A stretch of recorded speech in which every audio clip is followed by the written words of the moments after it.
Hi friend, कसे आहेत? बरे आहात का तुम्ही? तर मी आशा करते की तुम्ही छान असाल, चांगले असाल. तर आज 28 एप्रिल आहे. आज माझा बड्डे आहे. तर प्रत्येक वेळेस स्नेहा तर बनवतच असते माझा बड्डे. कुठलाच बड्डे असा नाही की तिने बनवला नाही आहे. आणि मला गपचीप सरप्राईज असतं. मी कामाला गेली, घरी असलं तरी ती करतच असते. दुसरं कुणी नाही केलं तरी स्नेहा करते माझी मुलगी. तर मग मी तिला सांगितलं होतं की बाळा, तू काय माझा बड्डे वगैरे काय करू नको, मी बड्डे काय करणार नाही आहे आणि मला विश पण करू नको, असं मी सांगितलं तिला. तर ती ठीक आहे म्हणजे मम्मा. तरी पण तिला दम नाही निघाला, त्याच्यामुळं तिने मला सकाळी उठल्याच्या नंतर तिने विश केलं मला. तर म्हणजे ठीक आहे, असू दे, विश ठीक आहे म्हटलं, पण केक वगैरे काय आणू नको.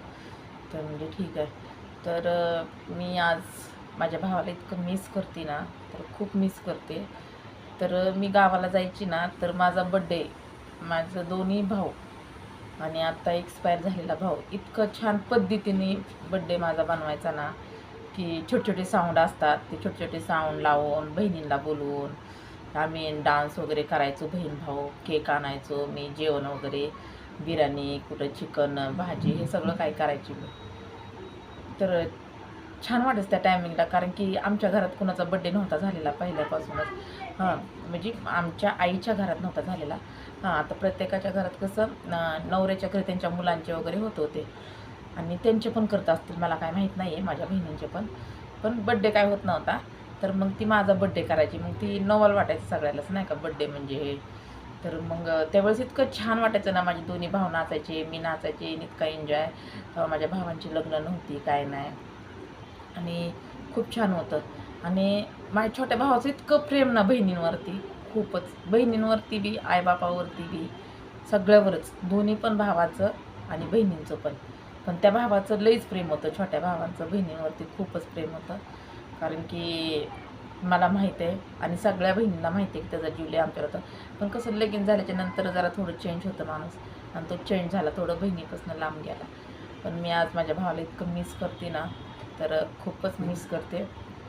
आज तो असता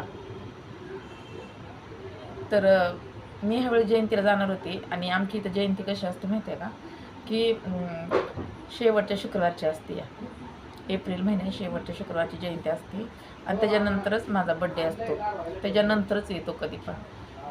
तर आज मला इतकं वाईट वाटते ना, की मी माझ्या भावाला त्या दिवशी पण इतकं मिस केलं ना, खूप मिस केलं. त्यासारखा भाऊ कधीच कुणाला भेटणार नाही. आईवालांना त्रास देत होता, पण आत्ता त्रास देत होता, पण पहिलं नव्हता कुणाला त्रास देत. त्यासारखा भाऊ भेटायला ना 7 जन्म घेतलं ना तरी पण भेटणार नाही.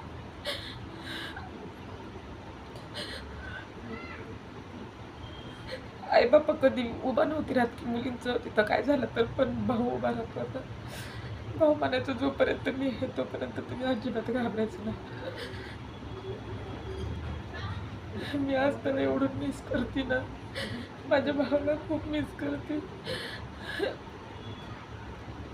देवाने असं नव्हतं करायला पाहिजे होतं. आम्ही त्याचा राग केला, ते बायकोच्या सांगणार राहत होता म्हणून. आमच्या बहिणीचे सगळ्यांचे ब्लॅकलिस्टवर फोन टाकले त्याच्या बायकोने. नाहीतर त्याला एवढी माया होती ना, खूप माया होती त्याला. त्याचं वय पण नव्हतं. आमच्या नवऱ्यांनी मारला, कुणी त्रास दिला आजूबाजूच्या लोकांनी, तर भावाची धमकी द्यायचं फक्त आम्ही, की माझा भाव आल्याच्या नंतर बघा तुमचं काय मी. आणि माझ्या भावाला खूप घाबरायचे सगळेजण. माझा भाऊ उभा राहिला, त्याच्या पाठीमागची 2 माणसं दिसत नसायची, एवढा भाऊ उंच पुरा. आणि पहिलवान होता, पांढरा शुपट. बहिणींच्या घरी गेलं तर असं वाटायचं त्यासाठी काय बनवून काय नाही. आणि एवढं हसून खेळून त्यासारखं कोणच नाही आमच्या घरात, आता कोणच नाही. आणि तसं जन्म पण कोणी घेतला नाही. मला ह्या गोष्टीचं वाईट वाटते. त्या दिवशी मला बोलवत होतं, मी गेली नाही. देवाने बुद्धी का नाही दिली मला की तू जा म्हणून.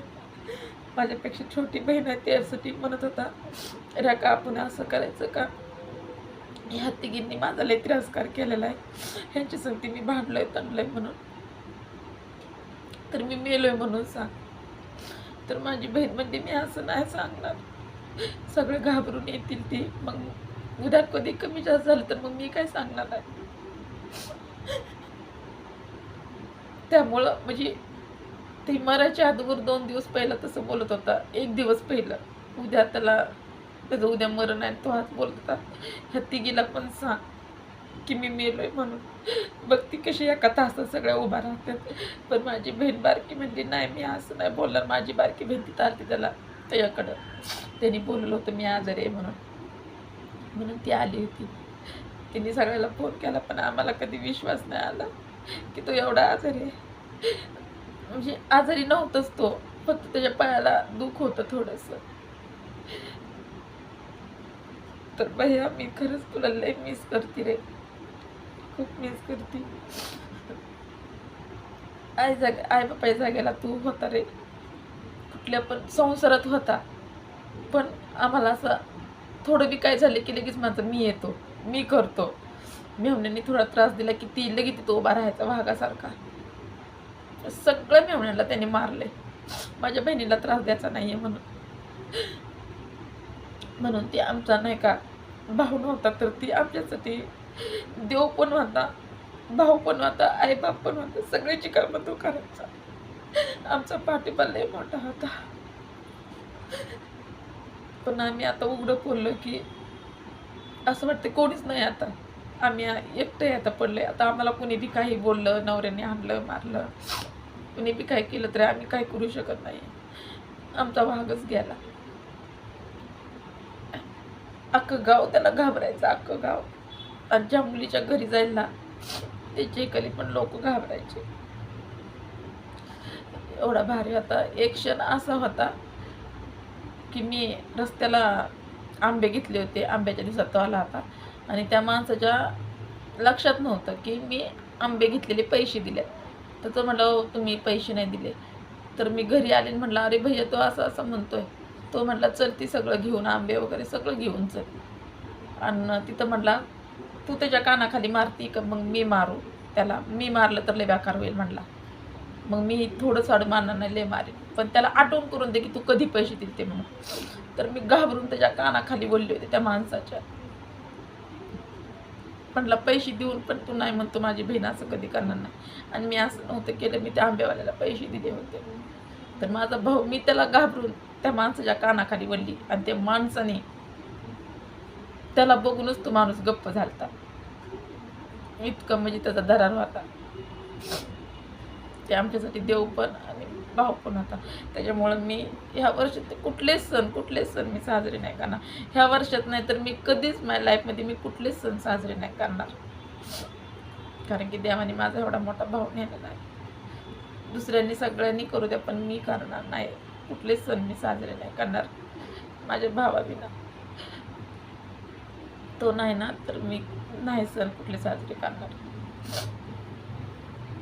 माझा भाऊ लय गुणाचा होता.